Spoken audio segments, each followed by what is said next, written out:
ഷിംല കരാർ പാകിസ്ഥാൻ റദ്ദാക്കിയിരിക്കുകയാണ്. പാകിസ്ഥാൻ നമുക്കെതിരെ വലിയ നടപടിയൊക്കെ സ്വീകരിച്ചുകൊണ്ടാണ് ഈ ഷിംല കരാർ റദ്ദാക്കിയതെന്നൊക്കെയാണ് പറയുന്നത്. ഇതുവഴി ഇന്ത്യക്കുണ്ടാവുന്ന നഷ്ടങ്ങൾ എന്തൊക്കെയാണ്? ഇന്ത്യക്ക് പാക് അധിനിവേശ കാശ്മീർ ഇന്ത്യക്ക് കിട്ടും, ഒക്കെ ഇന്ത്യക്ക് കിട്ടും. അപ്പം നഷ്ടമൊന്നുമില്ല. നഷ്ടമല്ല, ഇന്ത്യക്ക് ലാഭം മാത്രം ഉണ്ടാവുന്ന ഒരു തീരുമാനമാണ് ഷിംല കരാർ റദ്ദാക്കുന്നത്. ഷിംല കരാർ ഉണ്ടായത് എങ്ങനെയാണെന്നറിയോ? 1971 ഇന്ത്യയും പാകിസ്ഥാനും തമ്മിലുള്ള യുദ്ധം. ആ 1971 യുദ്ധത്തെ തുടർന്നാണ് ബംഗ്ലാദേശ് എന്ന് പറയുന്ന രാജ്യം ഉണ്ടായത്.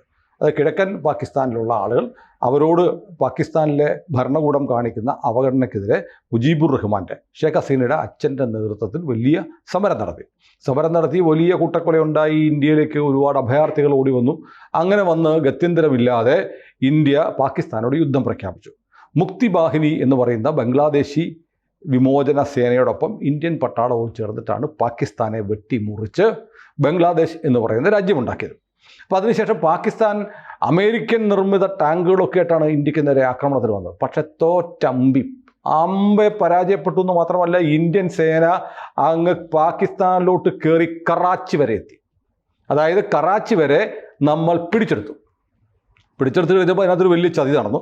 ഇന്ത്യ ഇന്ന് അനുഭവിക്കുന്ന പല പ്രശ്നങ്ങളുടെയും കാരണം അവിടെയാണ്. ഇന്ദിരാഗാന്ധി യുദ്ധവിജയം പാകിസ്ഥാനെ തോൽപ്പിച്ചു എന്നൊക്കെ പറയുന്നുണ്ടെങ്കിലും ഇന്ദിരാഗാന്ധി പറഞ്ഞു നമ്മൾ തിരിച്ചു പോവുക.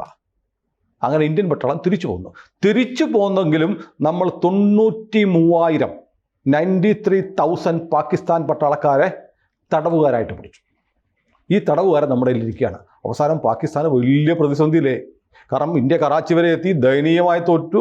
93,000-ഓളം 90,000-ന് മുകളിൽ എന്ന് പറയാം ഭടന്മാരെ നമ്മൾ തടവുകാരായിട്ട് പിടിച്ചു. പാകിസ്ഥാൻ ഒരു ഗത്യന്തരവുമില്ലാതെ പാകിസ്ഥാൻ കീഴടങ്ങി. ദയനീയമായി മുട്ടുകുത്തി നിന്ന് നമ്മുടെ സേനയ്ക്ക് മുന്നിൽ കീഴടങ്ങിയതിന് ശേഷം ഇന്ത്യയും പാകിസ്ഥാനും തമ്മിൽ ഒരു ധാരണയെത്തി. ഇനി ഭാവിയിൽ നമ്മൾ തമ്മിൽ വലിയ പ്രശ്നമൊന്നും ഉണ്ടാവരുത്, അതിനുവേണ്ടി ഒരു കരാർ ഉണ്ടാക്കാം എന്ന് പറഞ്ഞ് 1972 ജൂലൈയിൽ ഒപ്പുവെച്ച ഒരു കരാറാണ് ഷിംല കരാർ അല്ലെങ്കിൽ സിംല കരാർ എന്ന് പറയുന്നത്. ഈ സിംല കരാർ ഒപ്പുവെച്ചത് സുൽഫിക്കർ അലി ഭൂട്ടോ, പാകിസ്ഥാൻ പ്രധാനമന്ത്രി, ഇന്ത്യൻ പ്രധാനമന്ത്രി ഇന്ദിരാഗാന്ധി കൂടിയാണ്.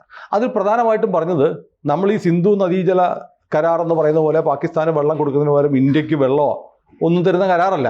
നമ്മൾ നിലവിലുള്ള ലൈൻ ഓഫ് കൺട്രോൾ, അതിർത്തി ഉണ്ടല്ലോ, ഒരു സാങ്കല്പിക രേഖയുണ്ട്. ഇത് ഇന്ത്യയുടെ അതിർത്തി, അത് പാകിസ്ഥാൻ്റെ അതിർത്തി എന്ന് പറയുന്ന അതിർത്തി നമ്മൾ മാനിക്കും. അങ്ങോട്ടും ഇങ്ങോട്ടും LOCയെ മാനിക്കും. അത് മാത്രമല്ല, പരസ്പരമുള്ള പ്രശ്നങ്ങൾ ചർച്ച ചെയ്തു തീരുമാനിക്കും എന്നും പറഞ്ഞു. അങ്ങനെ ഷിംല കരാർ 1972 ജൂലൈയിൽ നമ്മൾ കരാറിൽ ഏർപ്പെട്ടു. അതിനു മുമ്പ് ഇന്ത്യയും പാകിസ്ഥാനും തമ്മിൽ സംഘർഷമൊക്കെ ഉണ്ടായ സമയത്തൊക്കെ UN-ൻ്റെ ഏജൻസി, അങ്ങനെ വിദേശ ഏജൻസികൾ അതിർത്തിയിൽ വരികയും നമ്മൾ തമ്മിലുള്ള യുദ്ധം എസ്കലേറ്റ് ചെയ്യാതിരിക്കാൻ, അതായത് വർദ്ധിക്കാതിരിക്കാൻ ചില നടപടികൾ എടുക്കുകയും ചെയ്തിരുന്നു. ഇപ്പോൾ ഈ കരാറുള്ളത് കൊണ്ട് നമ്മൾ അങ്ങോട്ടും ഇങ്ങോട്ടും അതിർത്തി മാനിക്കുന്നുണ്ടോ എന്ന് ചോദിച്ചാൽ മാനിക്കുന്നൊന്നുമില്ല. ഇന്ത്യയിലേക്ക് പാകിസ്ഥാൻ നുഴഞ്ഞു കയറുന്നുണ്ട്. കാർഗിൽ യുദ്ധം അങ്ങനെയാണ്. നമ്മുടെ ഇന്ത്യയുടെ അതിർത്തിയിലേക്ക് പാകിസ്ഥാൻ, നമ്മൾ ഈ അതിർത്തി മഞ്ഞുകാലത്ത് ചെക്ക് പോസ്റ്റുകൾ ഒഴിഞ്ഞു പോകുമെന്നുള്ളത് നമ്മുടെ കരാറാണ്. ആ കരാർ ലംഘിച്ചുകൊണ്ട്, ഷിംല കരാർ ലംഘിച്ചുകൊണ്ട്, ലൈൻ ഓഫ് കൺട്രോളിനെ മാനിക്കുമെന്നുള്ള വ്യവസ്ഥ ലംഘിച്ചുകൊണ്ട് പാകിസ്ഥാൻ മലമുകളിൽ കയറിയിരുന്നാണ് ഒരു ലിമിറ്റഡ് പരിമിത യുദ്ധമാണ് ഇന്ത്യയും പാകിസ്ഥാനും തമ്മിലുണ്ടായത്. 3 യുദ്ധങ്ങളുണ്ടായി. 4ാമതും കാർഗിലുണ്ടായി യുദ്ധം തന്നെയാണ്. പക്ഷേ ആ യുദ്ധം കാർഗിൽ മേഖലയിൽ മാത്രമേ വ്യാപിച്ചുള്ളൂ, ഒരു സമ്പൂർണ്ണ യുദ്ധമായി മാറിയില്ല. അങ്ങനെ നിരന്തരം ഈ ഷിംല കരാർ ലംഘിച്ചിട്ടുണ്ട് ആര്? പാകിസ്ഥാൻ. എന്നിട്ട് മാത്രമല്ല, ഈ കരാർ ഒപ്പിട്ട അതേ സുൽഫിക്കർ അലി ഭൂട്ടോ പറഞ്ഞിട്ടുണ്ട്, ഞാൻ വേണ്ടി വന്നാൽ ഇന്ത്യയുടെ 1000 വർഷം യുദ്ധം ചെയ്യുമെന്ന്. ഏതായാലും ഈ കരാർ ഒപ്പിട്ട സുൽഫിക്കർ അലി ഭൂട്ടോ തന്നെയാണ് പിന്നീട് എന്ത് പറഞ്ഞത്? ഇന്ത്യയായിട്ട് വേണ്ടി വന്നാൽ 1000 വർഷം യുദ്ധം ചെയ്യുന്നത്. അപ്പോൾ ഷിംല കരാർ എന്ന് പറയുന്നത് പലതവണ പാകിസ്ഥാൻ വയലേറ്റ് ചെയ്തിട്ടുള്ളതും ഇന്ത്യ തിരിച്ചടി കൊടുത്തിട്ടുള്ളതാണ്. ആ കരാർ ഉണ്ടെങ്കിലും ഇല്ലെങ്കിലും ഇന്ത്യക്കൊന്നുമില്ല. പക്ഷേ ഇന്ത്യ ആ കരാർ മാനിക്കുന്നുണ്ട്. അതുകൊണ്ടാണ് പാക് അധിനിവേശ കാശ്മീർ, പാകിസ്ഥാൻ്റെ കയ്യിലിരിക്കുന്ന കാശ്മീരിലേക്ക് നമ്മളിപ്പോൾ കടന്നു കയറാത്തത് ഷിംല കരാർ ഉള്ളതുകൊണ്ടാണ്. ഷിംല കരാറിൽ നമ്മൾ പറയുന്നത്, ഇപ്പോൾ ലൈൻ ഓഫ് കൺട്രോൾ എന്ന് പറഞ്ഞ് വരച്ചിരിക്കുന്ന വര, പാക് അധിനിവേശ കാശ്മീർ നമ്മുടേതാണെന്ന് നമ്മൾ പറയുന്നുണ്ടെങ്കിലും ഇപ്പോൾ പാകിസ്ഥാൻ്റേതായിട്ട് മാർക്ക് ചെയ്തിട്ടുള്ള LOC ഉണ്ട്. ആ LOCയെ നമ്മൾ ഈ ഷിംല കരാറിൻ്റെ അടിസ്ഥാനത്തിൽ മാനിച്ചു കൊണ്ടിരിക്കുകയാണ് ടിൽ നൗ, ഇപ്പോൾ വരെ. പക്ഷേ ഇപ്പോൾ പാകിസ്ഥാൻ പറയാണ്, ഞങ്ങൾ ഇനി ഷിംല കരാറിൽ മാനിക്കുന്നില്ല എന്ന് പറഞ്ഞാൽ, ആ കരാർ നടപ്പാക്കുന്നില്ല എന്ന് പറഞ്ഞാൽ 2 കാര്യങ്ങളാണ്. മൂന്ന് കാര്യങ്ങളാണ്. ഒന്ന്, പാകിസ്ഥാൻ പറയുന്നു ഇന്ത്യയുടെ അതിർത്തി ഞങ്ങൾ മാനിക്കുന്നില്ല, ഇന്ത്യക്ക് അകത്തോട്ട് കയറും. അതാണല്ലോ പാകിസ്ഥാൻ ഉദ്ദേശിക്കുന്നത്. ഇന്ത്യക്കും പറയാം നിന്റെ അതിർത്തി ഞങ്ങൾ മാനിക്കുന്നില്ലേ, ഞങ്ങൾക്കും അങ്ങോട്ട് കയറാം ആണല്ലോ. അതിർത്തി മാനിക്കാതിരിക്കൽ ഒരു കൂട്ടർക്ക് മാത്രം പറയുന്നത്, രണ്ട് കൂട്ടർക്കും. ഒരു വേലി പ്രശ്നം ഉണ്ടായാൽ ഈ വേലി ഞാൻ അംഗീകരിക്കുന്നില്ല എന്ന് അയാൾ പറഞ്ഞാൽ അയാൾക്ക് മാത്രമല്ല നമുക്കും എൻക്രോച്ച് ചെയ്യാം. അപ്പം നമുക്കും പാകിസ്ഥാനിലേക്ക് കയറാം, നിന്റെ അതിർത്തി ഞങ്ങളും മാനിക്കുന്നില്ല എന്ന് പറയാം. മൂന്നാമത്തത് ഏറ്റവും പ്രധാനപ്പെട്ട കാര്യം എന്ന് പറഞ്ഞാൽ, നമ്മുടേതാണെന്ന് നമ്മൾ ഇപ്പോഴും അവകാശവാദം ഉന്നയിക്കുകയും ജമ്മു കാശ്മീർ അസംബ്ലിയിൽ നമ്മൾ സീറ്റുകൾ പോലും മാറ്റിവെക്കുകയും ചെയ്തിട്ടുണ്ട്. ഏതിന്? പാക് അധിനിവേശ കാശ്മീരിന് വേണ്ടി.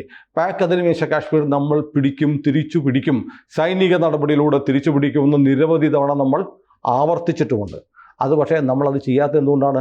ഷിംല കരാർ ഉള്ളതുകൊണ്ടാണ്. ഇപ്പൊ ഷിംല കരാർ ഇല്ല എന്ന് ആര് പറയുന്നു?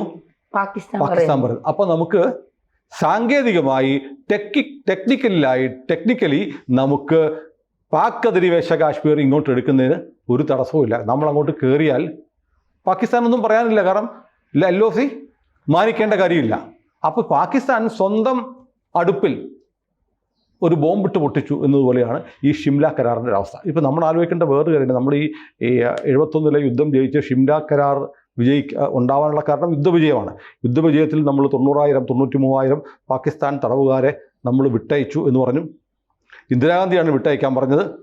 എന്നിട്ട് ലാഹോർ വരെ കയറിയ നമ്മുടെ സൈന്യത്തോട് തിരിച്ചു പോരാൻ ഇന്ദിരാഗാന്ധി പറഞ്ഞു. അന്ന് നമ്മൾ ചില കാര്യങ്ങൾ ചെയ്തിരുന്നെങ്കിൽ, നമ്മളൊന്ന് ചെയ്യാതിരുന്നൊരു കാര്യമുണ്ട്. അതായത് നമ്മുടെ 54 പട്ടാളക്കാരെ, അവരുടെ 93,000 പേർ നമ്മുടെ കസ്റ്റഡിയിൽ ഉള്ളപ്പോൾ പ്രിസണേഴ്സ് ഓഫ് വാർ, യുദ്ധത്തടവുകാരായി POW ആയിട്ട് നമ്മുടെ 54 പേര് അവരുടെ കയ്യിലുണ്ടായിരുന്നു. അപ്പോൾ സാധാരണ നമ്മൾ ഇവരെ വിട്ടുകൊടുക്കുമ്പോൾ നമ്മൾ എന്താ ആവശ്യപ്പെടുന്നത്? അവരെ ഇങ്ങോട്ട് ഇവരെ അങ്ങോട്ട് തരാം എന്ന് പറയും. 54 പേര് നമ്മുടെ ഉണ്ട്, അവരുടെ 93,000 പേരുണ്ട്. അല്ലെങ്കിൽ നമ്മൾ ഇന്ദിരാഗാന്ധി എന്ത് ചെയ്യുന്നറിയാമോ? നമ്മുടെ ആളുകളെ വാങ്ങിച്ചില്ല, പകരം ഇവരെ വിട്ടുകൊടുത്തു. എത്ര വലിയ ചതിയാണ് ഇന്ദിരാഗാന്ധി കോൺഗ്രസ് സർക്കാർ ഇന്ത്യൻ പട്ടാളക്കാരോട് കാണിച്ച ഏറ്റവും വലിയ അനീതി. അവർ ആ ജയിലുകളിൽ കിടന്ന് മരിച്ചു പോകുന്ന അവസ്ഥയുണ്ടായി. നമ്മുടെ പട്ടാളക്കാർ പാകിസ്ഥാൻ ജയിലുകളിൽ യുദ്ധത്തടവുകാരായി നരകയാതന അനുഭവിച്ചു കഴിഞ്ഞു. പാകിസ്ഥാൻ പട്ടാളക്കാരെ മുഴുവൻ നമ്മൾ 93,000 പേർക്ക് നമ്മൾ പൊറോട്ട, ഇറച്ചിയും ചിക്കനും ഒക്കെ കൊടുത്ത്, ചപ്പാത്തിയും ദാലും കൊടുത്ത് കുറേ ദിവസം വെച്ച് പൊറിപ്പിച്ചതിന് ശേഷം നമ്മൾ എന്ത് ചെയ്തു? അവരെ വിട്ടുകൊടുത്തു. നമ്മുടെ 54 പേരെ വാങ്ങിച്ചില്ല. അപ്പോൾ രാജ്യസ്നേഹം പറയുന്ന കോൺഗ്രസ്സുകാരുടെ, ഇന്ദിരാഗാന്ധി യുദ്ധവിജയം നേടിയെന്ന് പറയുന്ന ഇന്ദിരാഗാന്ധിയുടെ രാജ്യസ്നേഹം അളക്കാനുള്ള അവസരം കൂടിയാണ് ഷിംല കരാർ വീണ്ടും ചർച്ച ചെയ്യാൻ. ഇനി മാത്രമല്ല, 93,000 പേരിവിടെ നിൽക്കുകയാണ്. പാകിസ്ഥാൻ നാടൻ കെട്ട് തോറ്റ് തവിട് പൊടിയായി ലാഹോർ വരെ നമ്മൾ പിടിച്ചെടുത്തിരിക്കുക. ലാഹോർ വരെ നമ്മുടെ കയ്യിലാണ്. നമുക്ക് വേണമെങ്കിൽ ഈ കാശ്മീർ പ്രശ്നം അന്ന് എന്നേക്കുമായി പരിഹരിക്കുമായിരുന്നു.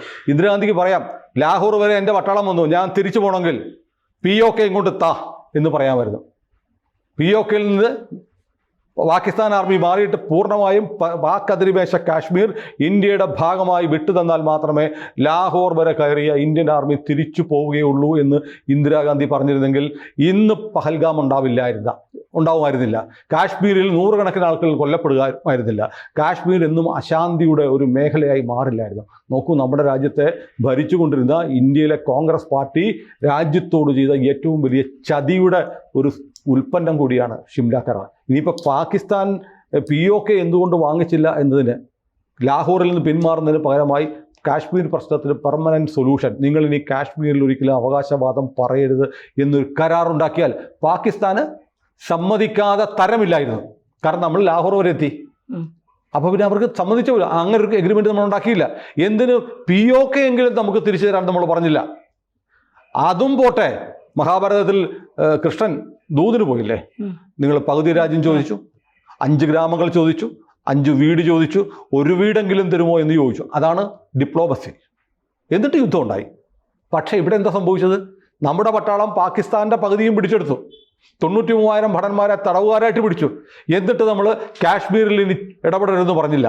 പാക് അധിനിവേശ കാശ്മീർ തിരിച്ചു തരാൻ പറഞ്ഞില്ല. എന്തിന്?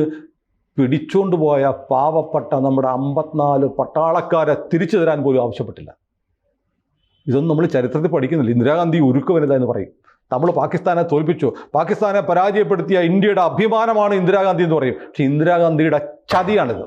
ഈ ചതിയെക്കുറിച്ച് നമ്മൾ അറിയുന്നില്ല. ഷിംല കരാർ വീണ്ടും ചർച്ചയാവുമ്പോൾ കോൺഗ്രസ് പാർട്ടി ഈ രാജ്യത്തോട്, രാജ്യത്തിൻ്റെ പട്ടാളക്കാരോട്, കാശ്മീരിനോട്, ഇന്ത്യൻ ജനതയോട് ചെയ്ത ചതിയുടെ ഒരു ചിത്രം കൂടി തെളിഞ്ഞു വരികയാണ്. അപ്പോൾ ഇപ്പോൾ ഷിംല കരാറിൽ നിന്ന് പാകിസ്ഥാൻ പിന്മാറിയാൽ നമുക്ക് രോമമാണ്, രോമം. വേണമെങ്കിൽ ഇന്ത്യക്ക് ഇന്ന് പാക് അധിനിവേശ കാശ്മീർ പിടിച്ചെടുക്കാം. കാരണം ഇനി ലൈൻ ഓഫ് കൺട്രോൾ ഇല്ലെന്ന് ആര് പറഞ്ഞു? പാകിസ്ഥാൻ പറഞ്ഞു. പിന്നെ ഇത് ആർക്കാണ്? ഇത് വിനാശകരമായ ഒരു തീരുമാനം പാകിസ്ഥാൻ എടുത്തിരിക്കുക. അതാണ് ഷിംല കരാർ റദ്ദാക്കുന്നു, പിന്മാറുന്നു എന്ന് പാകിസ്ഥാൻ പറഞ്ഞതിൻ്റെ ഇമ്പാക്റ്റ്. കൂടുതൽ വാർത്തകളും വിശേഷങ്ങളും നിങ്ങളിലേക്ക് എത്താൻ ABC മലയാളം സബ്സ്ക്രൈബ് ചെയ്യുക, ബെൽ ബട്ടണും അമർത്തുക.